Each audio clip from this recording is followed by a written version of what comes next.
So in addition to Vida Fashionista, you are also the founder of Philly Influencer Mixer. So can you tell us a little bit about that? Why did you create Philly Influencer Mixer? What gap were you trying to fill in the Philly creator community? All that good stuff. Break it down for us. Well, there was no Philly creator community. There were a bunch of different creators. And so I started Philly Influencer Mixer in 2019. Back then, the word influencer was still a new term. I actually don't like the word. I don't like the term influencer, which is funny that it's Philly Influencer Mixer.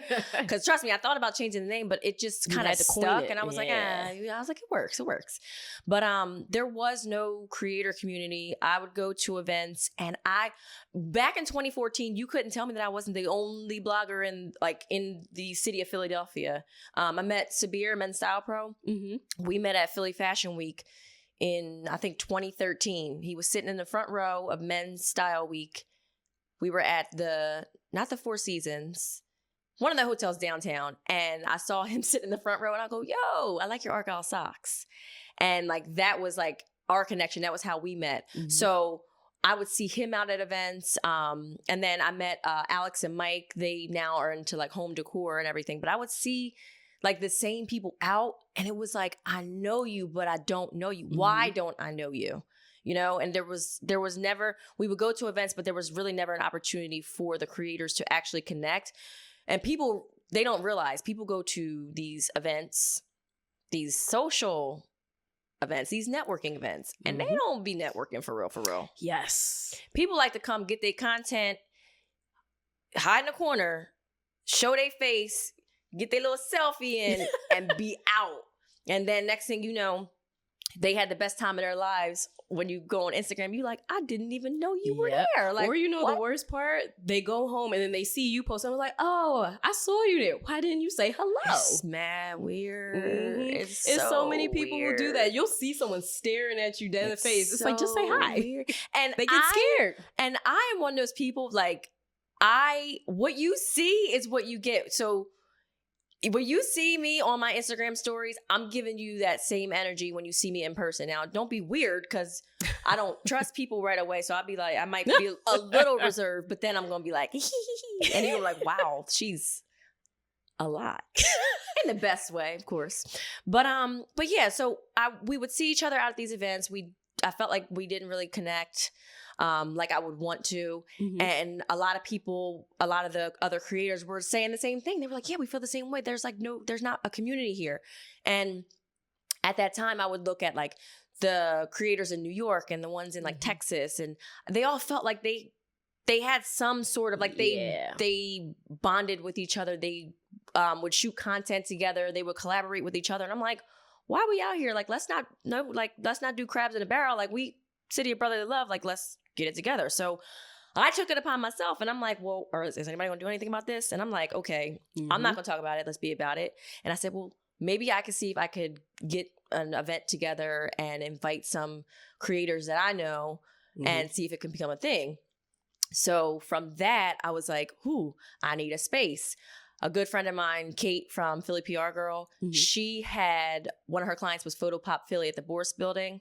Oh, yeah. And I was hey, Kate, could I have an event there? And she was sure. It was the perfect spot. It was an Instagrammable location, with all the different backdrops. Perfect place for a bunch of Instagram creators. I used to love that place. To go to and vibe out. So then I was okay, I got a location.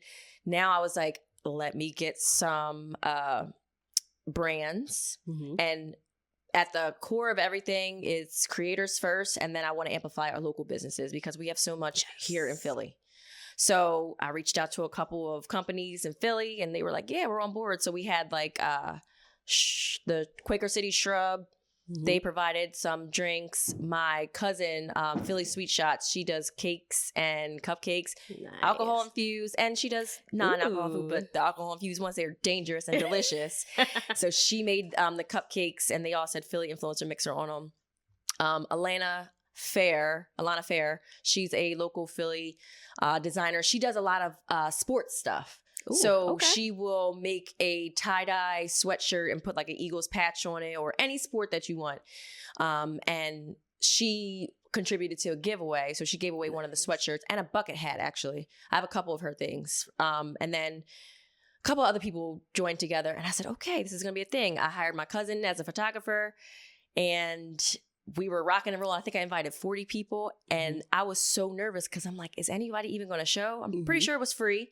I might have charged $5, but I'm 97% sure it was free because I was just happy to be here. Right. and hoping and praying that people would show up. And people showed up. I think foot traffic in and out, I had about 50 people there. Nice. And I was so First proud. one out the gate. First, I was so proud. I was like, oh my goodness. And it got great feedback. And it was nice to see the people that you always see behind the screen or you see them at events, but we're a little too far away to, you know, and it just was nice to just see everybody just in there together. I was like, this is and it's dope. like to know that it all happened because of your vision. Yeah. It's like, I created this. It's like you're the mama. Yeah. It's like, I birthed this. My little baby. So when I see everybody off doing their things, I'm like, but I know where you started.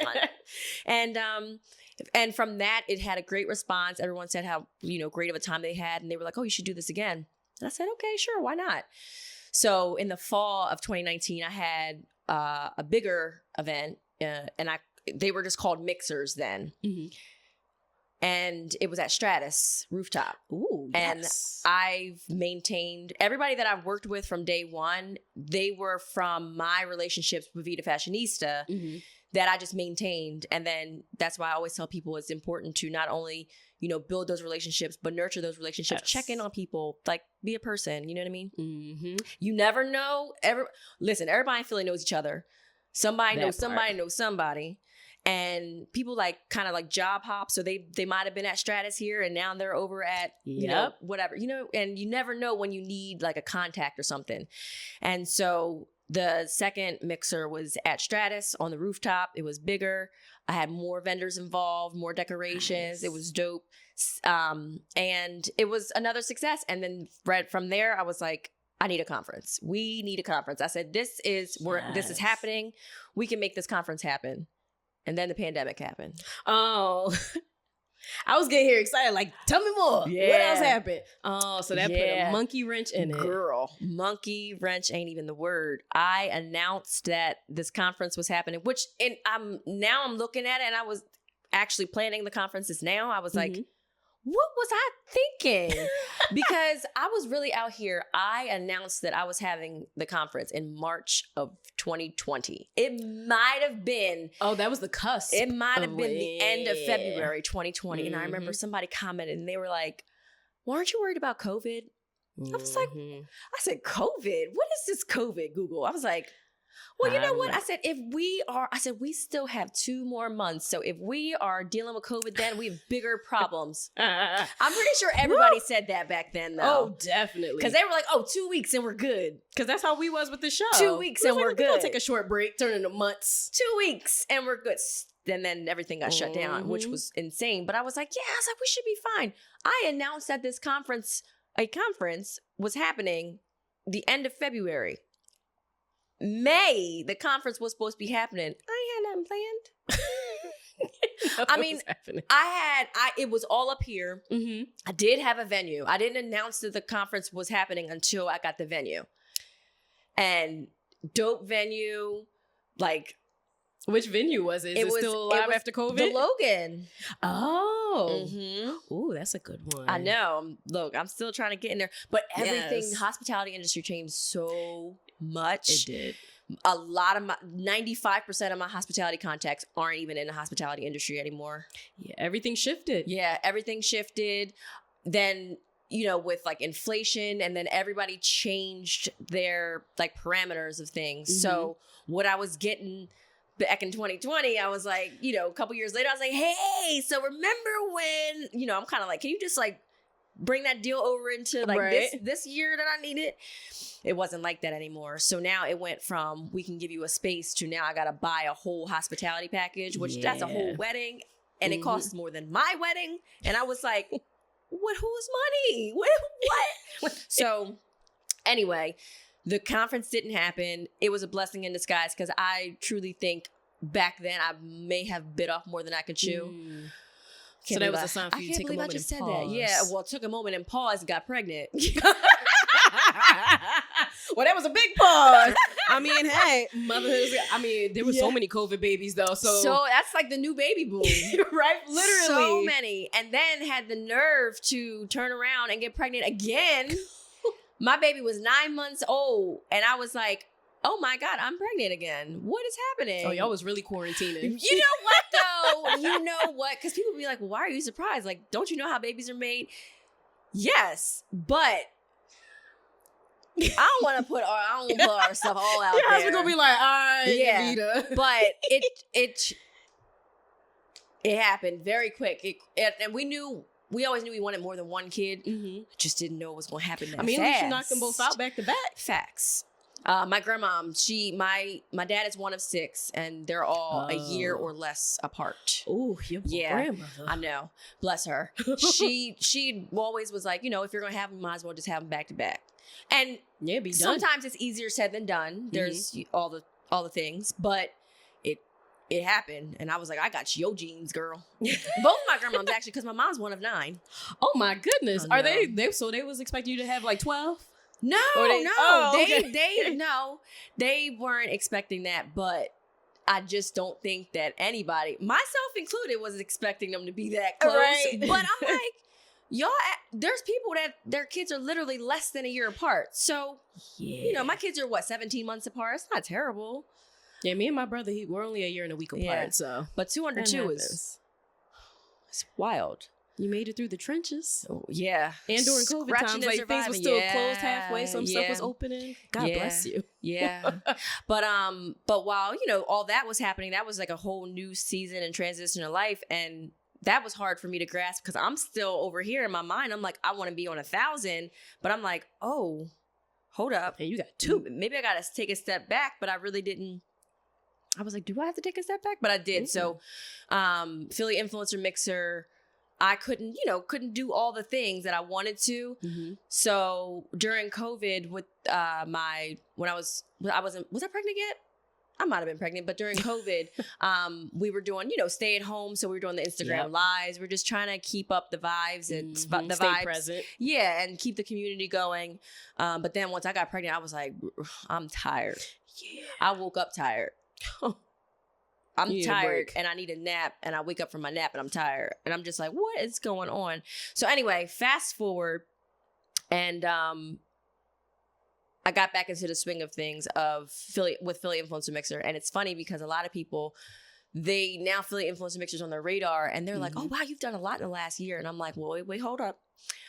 Yes, but that's only because now I got my foot on the gas because my kids are a little bit older and a little bit more independent, and I can go out and do all the things that I want to do and that I knew I could always do, but now I can actually do it.